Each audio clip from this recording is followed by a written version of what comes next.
வணக்கம் நேர்களே, நான் உங்கள் ஆஸ்ட்ரோ பூர்ணா. என் கணித ஜோதிடம் மற்றும் ஆன்மீக பரிகார ஆராய்ச்சியாளர். இன்னைக்கு நம்ம கன்னி ராசி அன்பர்களுக்கு ஒரு சிறப்பு பலன் தான். இந்த 46 நாட்கள், அதாவது ஆகஸ்ட் மாதம் 22ஆம் தேதியிலிருந்து அக்டோபர் மாதம் 9ஆம் தேதி வரைக்கும் இந்த 46 நாட்கள் இந்த கன்னி ராசி அன்பர்களுக்கு முக்கியமான ஒரு திடீர் மாற்றங்கள், வாழ்க்கையில் ஒரு முக்கியமான ஒரு முடிவுகள் எடுப்பதற்கு உண்டான ஒரு காலகட்டமாக தான் இருக்க போகுதுன்னு தான் சொல்லணும். இந்த காலகட்டத்தில் உங்களுக்கு நடக்க போகக்கூடிய அந்த பலன்களை பற்றி தான் இந்த பதிவில் நம்ம தெளிவாக பார்க்க போகிறோம். அதற்கு முன்னாடி இந்த சேனலை முதல் முறையாக பார்க்குறீங்கன்னா சப்ஸ்கிரைப் பண்ணிக்கோங்க. பெல் பட்டனில் ஆல் ஆப்ஷன் சூஸ் பண்ணிங்கன்னா உங்களுக்கு என்னுடைய அடுத்தடுத்த பதிவுகள் நோட்டிஃபிகேஷனாக வந்துட்டுருக்கும். சில பேருக்கு ஜாதகம் இல்லை, ஜாதகம் தொலைஞ்சு போச்சு அப்படின்னு சொல்கிறவங்களுக்கு பிடிஎஃப் மூலமாக ஜாதகம் எழுதி தரோம். அடுத்து பார்த்திங்கன்னா உங்களுடைய குழந்தைகளுக்கு ஜாதகம் எழுதணும். இப்போ தான் பிறந்திருப்பாங்க, 1.5 வயசு ஆகுது, நாங்கள் ஜாதகம் எழுதலாமா அப்படின்னு கேட்குறவங்களுக்கு தாராளமாக ஜாதகம் எழுதலாம். குழந்தைகளுக்குன்னு பார்க்கும்போது எல்லாருமே கேட்கக்கூடிய ஒரு சந்தேகங்கள், எல்லாருமே கேட்குறீங்க, மேடம் எனக்கு என்னுடைய குழந்தைக்கு நான் பலன் பார்க்கலாமா? இப்போ தான் 2 வயசு ஆகும், 1.5 வயசு ஆகும். அந்த மாதிரியான ஒரு குழந்தைகளுக்கு பலன்கள் பார்க்கக்கூடாது. அந்த சின்ன குழந்தைகள் எப்போதுமே தெய்வ குழந்தைகள் தான். குழந்தைகள் 5 வயதுக்கு மேலே போனால் தான் அவர்களுக்கு பலன்கள் பார்க்கணும். அந்த 5 வயதுக்கு மேலே தான் அந்த கிரகங்கள் வேலை செய்ய ஆரம்பிக்கும். இந்த மாதிரியான இருக்கக்கூடிய நேரத்தில் 2 வயசு 1.5 வயசு இருக்கக்கூடிய நேரத்தில் நீங்கள் ஜாதகம் எழுதிக்கலாம். ஜாதகம் எழுதி வச்சுட்டு அவங்களுக்கு 5 வயசு முடிஞ்சதுக்கப்புறம் நீங்கள் அவர்களுக்கு உண்டான பலன்களை தெரிஞ்சுக்கலாம். அப்படி தெரிஞ்சுக்கணும் விருப்பப்பட்டீங்கன்னா கீழே இருக்கிற நம்பருக்கு வாட்ஸ்அப்பில் அப்பாயின்மெண்ட் வாங்கிக்கிட்டு நீங்கள் என்கிட்ட கன்சல்ட் பண்ணிக்கலாம். கன்னி ராசி அன்பர்களுக்கு ராசியிலேயே கேது பகவான், ராசிக்கு 7ஆம் இடத்துல ராகு பகவான்.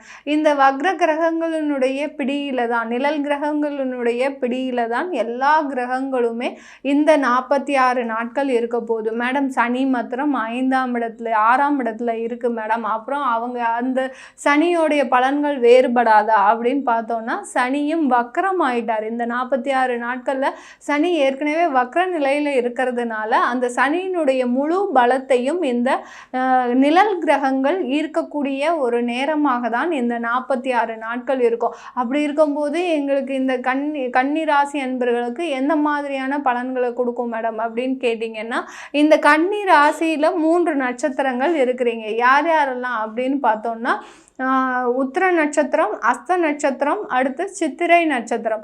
இந்த 3 நட்சத்திர அன்பர்களும் இருக்கிறீங்க. இந்த உத்திரம், அஸ்தம், சித்திரை 3 நட்சத்திர அன்பர்களும் பார்த்திங்கன்னா ரொம்ப திறமைசாலிகள். இவர்களை விட புத்திசாலிகள் யாருமே இல்லைன்னு தான் சொல்லணும். ஏன்னா உத்திரம் சூரியனுக்கு அதிபதி.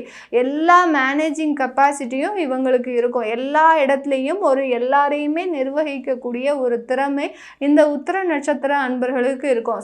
அஸ்த நட்சத்திர அன்பர்கள் சொல்லவே வேண்டாம். எல்லா கலைகளையும் தெரிஞ்சு வச்சிருப்பீங்க. எந்த கலை அந்த கலைன்னு இல்லை, எல்லா கலைகளையும் எந்த இடத்துல போனாலும் வேலை செய்யக்கூடிய திறமை. ஒரு நாளைக்கு பிஸ்னஸ் செஞ்சுட்டு இருந்தீங்கன்னா அடுத்த வருஷம் எனக்கு வேலைக்கு போகணும்னு ஆசை இருந்தது அப்படின்னா தாராளமாக அந்த வேலையில் போய் அங்கே மிங்கிளாகக்கூடிய ஒரு நபராக தான் நீங்கள் அஸ்த நட்சத்திர அன்பர்கள் இருப்பீங்க. அந்த அளவுக்கு திறமைசாலிகள், முழுமையான ஒரு திறமையை பெற்றவர்கள். எப்படி பௌர்ணமி முழு நிலவா அப்படி அந்த ஒரு மிகப்பெரிய ஒரு பிரகாசமான ஒரு ஒளியை இரவிலும் கொடுக்கிறதோ அதே மாதிரி தான் இந்த அஸ்த நட்சத்திர அன்பர்கள் தன்னுடைய குடும்பத்திற்கு முழுமையான ஒரு பலனை கொடுப்பவர்கள் இந்த அஸ்த நட்சத்திர அன்பர்கள். அடுத்து சித்திரை சொல்லவே வேண்டாம். கோபம்தான் கொஞ்சம் ஜாஸ்தியாக இருக்கும், ஆனாலும் நிறைய ஒரு திறமைகளை உள்ளடக்கி வைத்து அதை எப்போது நம்ம வெளியில் கொடுக்கணுமோ அப்போ கொடுத்தா கரெக்டாக வரும் அப்படின்னு பார்த்து டைம் பார்த்து அடிக்கிறவங்க தான் இந்த சித்திரை நட்சத்திர அன்பர்கள். இப்படிப்பட்ட இந்த 3 நட்சத்திர அன்பர்களுக்கும் இந்த கன்னி ராசியில் இருக்கும்போது அந்த கேது பகவான் சஞ்சரிக்கும் போது சில தேவையில்லாத இடர்பாடுகள் கடந்த 1.5 வருஷமாக நீங்கள் அனுபவிச்சுட்டு இருக்கிறீங்க. அதுலேயும் கடந்த 6 மாதத்தில் இந்த உத்திர நட்சத்திர அன்பர்களும் அடுத்து இந்த சித்திரை நட்சத்திர அன்பர்களும் கொஞ்சம் என்ன சொல்கிறது, ஒரு தேவையில்லாத ஒரு முரண்பாடான ஒரு விஷயங்களில் மாட்டிக்கிட்டு அதிலிருந்து வெளியில் வர முடியாத ஒரு சூழ்நிலையில் தவிச்சிட்ருக்கிறீங்க.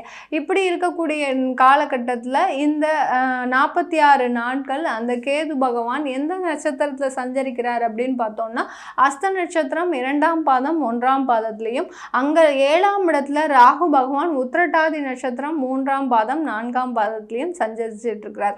இந்த 46 நாட்கள்ல கன்னிராசி அன்பர்கள் தன்னுடைய வாழ்க்கையில இந்த முடிவு தான் எடுக்கணும், இந்த முடிவு தேவையில்லாத முடிவு அப்படின்ற ஒரு தெளிவான நிலைக்கு வரக்கூடிய ஒரு நேரமாக இருக்க போகுது. இத்தனை நாள் வரைக்கும் 1.5 வருட கால அளவிற்கு நீங்க மிகப்பெரிய ஒரு குழப்பத்துல இருந்திருக்கிறீங்க.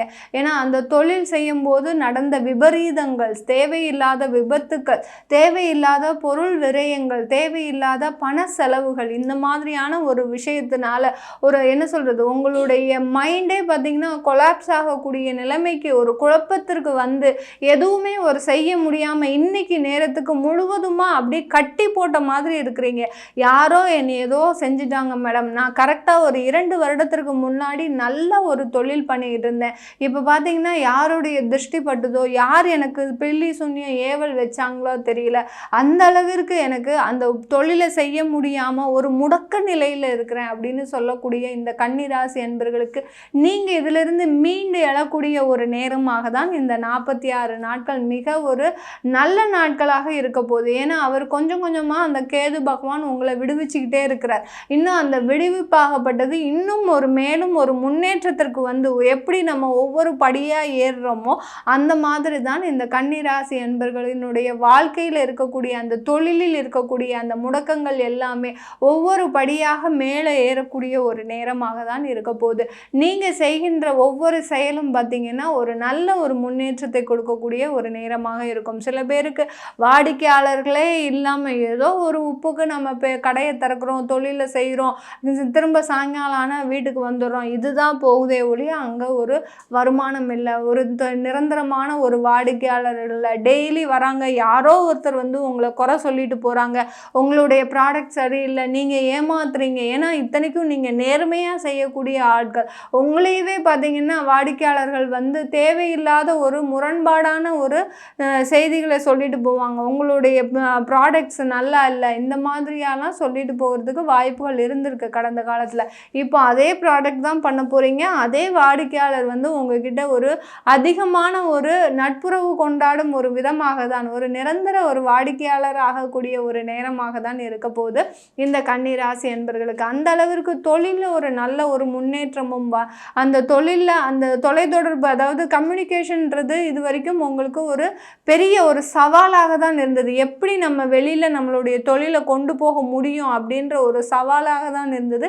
இன்னைக்கு நேரத்துக்கு இந்த 46 நாட்கள் உங்களுக்கு அந்த சவாலுக்கு உண்டான ஒரு தீர்வு கிடைக்கிறதுக்கு உண்டான ஒரு நேரமாக தான் இருக்க போகுது. நிறைய கன்னிராசி அன்பர்கள், அதுலேயும் பார்த்தீங்கன்னா அஸ்த நட்சத்திர அன்பர்கள் கடந்த காலத்தில் குடும்பத்தில் நிறைய ஒரு பிரிவினைகளை சந்திச்சிருப்பீங்க. அதாவது 25 வயசு நபர்களாக இருந்தீங்கன்னா கன்னிராசி அன்பர்கள், உங்களுக்கு உண்டான அந்த ஒரு வாழ்க்கையில் தேவையான அளவு திருப்தி இல்லாத ஒரு வாழ்க்கையை நடத்திட்டு இருக்கக்கூடிய ஒரு சூழ்நிலை, உங்களுக்கு பிடிச்ச மாதிரி இருக்க முடியாத ஒரு சூழ்நிலை, உங்களுடைய பெற்றோர்கள் ஏதோ சொல்கிறது உங்களுக்கு அது பிடிக்காது, இல்லை பார்த்தீங்கன்னா நீங்கள் ஏதாவது ஒரு காதல் செஞ்சு அதில் தோல்வி அடைந்து உங்களுடைய வாழ்க்கையை முடிச்சுக்கக்கூடிய அளவிற்கு இந்த மாதிரியான ஒரு தேவையில்லாத பிரச்சனைகள்லாம் உங்களுக்கு வந்திருக்கும். அதிலிருந்தெல்லாம் வெளிப்படக்கூடிய ஒரு நேரமாக தான் இந்த 46 நாட்கள் இந்த கன்னிராசி அன்பர்களுக்கு இருக்க போகுது. ஏன்னா அந்த மனக்குழப்பத்திலிருந்து வெளியில் வரக்கூடிய ஒரு நேரமாக தான் இந்த 46 நாட்கள் கன்னிராசி அன்பர்களுக்கு இருக்க போகுது. இந்த காலகட்டத்தில் நீங்கள் சொத்துக்கள் வாங்குவதற்கு உண்டான ஒரு சாதகமான ஒரு நேரம். இந்த சொத்துக்கள் வாங்கும்போது உங்களுக்கு ஒரு மிகப்பெரிய அளவில் அந்த பணத்தினுடைய இடர்பாடுகள் இருக்குமா, எப்படிடா நம்ம, ஏன்னா நீங்கள் கை வச்சிட்டீங்க, அது வாங்கிறதுக்கு உண்டான முழு ஏற்பாடும் பண்ணிட்டீங்க ஏதோ ஒரு இதை நம்பி, ஆனால் நீங்கள் என்றைக்கு அந்த முயற்சியை எடுத்து அதை கை வச்சிங்களோ அன்றைக்கே உங்களுக்கு வேலை போயிடுச்சு. எப்படி நம்ம இதை திரும்ப ஒரு வேலை வந்து எப்படி நம்ம அந்த சொத்தை வாங்க போகிறோம், இதை இப்படியே கைவிட்டுறலாமா அப்படின்னு நினைக்கக்கூடிய அளவிற்கு அந்த சொத்து வாங்குவதில் நிறைய இடர்பாடு சந்திச்சுக்கிட்டே இருக்கிறீங்க. இந்த 46 நாட்கள், அதாவது ஆகஸ்ட் 22ஆம் தேதியிலிருந்து நீங்கள் ஒரு ஆவணி மாதம் முகூர்த்தம் வச்சுக்கலாம். ரிஜிஸ்ட்ரேஷன் பண்ணுறதுக்கு எல்லாமே நீங்கள் ஆவணி மாதம் முகூர்த்தம் வச்சுருப்பீங்க. இதெல்லாம் நடந்துருமா, நம்மளுக்கு இது வந்து ஒரு கற்பனையாகவே ஆயிடுமா அப்படின்னு நினைக்கக்கூடிய அளவிற்கு ஒரு பயம், அதீதமான ஒரு பயம் இருக்கும். அது எல்லாமே விடுபடக்கூடிய ஒரு நேரம். கண்டிப்பாக நீங்கள் சொத்து வாங்கக்கூடிய நேரம். நல்ல அதில் சொத்துக்களில் நல்ல நிறைய ஒரு அனுபவங்கள் வந்து அந்த இடத்துல நீங்கள் நல்லா வீடு கட்டி ஒரு மகிழ்ச்சிகரமான ஒரு வாழ்க்கையை தொடங்குவதற்கு உண்டான ஒரு சாதகமான ஒரு அமைப்பாக தான் இந்த 46 நாட்கள் கன்னிராசி அன்பர்களுக்கு இருக்க போகுது. கன்னிராசி அன்பர்கள் பெண்களாக இருக்கிறீங்கன்னா இந்த காலகட்டத்தில் ஒரு சின்ன சின்ன மன வலிமைகள், அதாவது அந்த மனம் வந்து சோர்ந்து போய் இருக்கக்கூடிய ஒரு நிலைமையில் இருப்பீங்க. சில பேருக்கு உடல் வியாதிகளினால, சில பேருக்கு அந்த 40 வயசு ஆனோடனே வரக்கூடிய அந்த உடல் தொந்தரவுகள்லாம் அதிகமாகி எவ்வளோதான் நான் செலவுக்கு ட்ரீட்மெண்ட் பண்ணினாலும் அந்த ட்ரீட்மெண்ட்னால எனக்கு எந்த விதமான ஒரு சொல்யூஷனும் எனக்கு கிடைக்க மாட்டேங்குது அப்படின்னு சொல்லக்கூடிய பெண்களும், சில பேர் அலுவலகம் மூலமாக நிறைய ஒரு இடர்பாடுகளை சந்திச்சிட்டு இருக்கிறீங்க. ஏன்னா குடும்பத்துக்காக நீங்கள் அலுவலகத்துக்கு போக வேண்டிய சூழ்நிலை, அந்த அலுவலகத்தில் உங்களுக்கு பர்சனல் இஷ்யூஸ் நிறைய இருக்கும். ஸோ பெண்களாக இருக்கக்கூடிய இந்த கன்னிராசி அன்பர்களுக்கு அவர்களுக்கு எல்லோருக்குமே பார்த்திங்கன்னா இந்த காலகட்டம் நீங்கள் தைரியமாக செயல்படுவதற்கும் உங்களுக்கு உண்டான பிரச்சனைகளை நீங்களே சுயமாக முடிப்பதற்கு உண்டான ஒரு நேரமாக தான் இருக்க போது இந்த கன்னிராசி பெண்களுக்கு. இது எல்லாமே நம்ம கோச்சார நிலவரப்படி சொல்லியிருக்கிறோம். உங்களுடைய சுய ஜாதகத்தில் எந்த மாதிரியான மாற்றங்கள் இருக்குது அப்படின்னு தெரியணும் விருப்பப்பட்டீங்கன்னா கீழே இருக்கிற நம்பருக்கு வாட்ஸ்அப்பில் அப்பாயின்மெண்ட் வாங்கிக்கிட்டு நீங்கள் என்கிட்ட கன்சல்ட் பண்ணிக்கலாம். உங்களிடமிருந்து விடைபெறுவது உங்கள் ஆஸ்ட்ரோ பூர்ணா. நன்றி, வணக்கம்.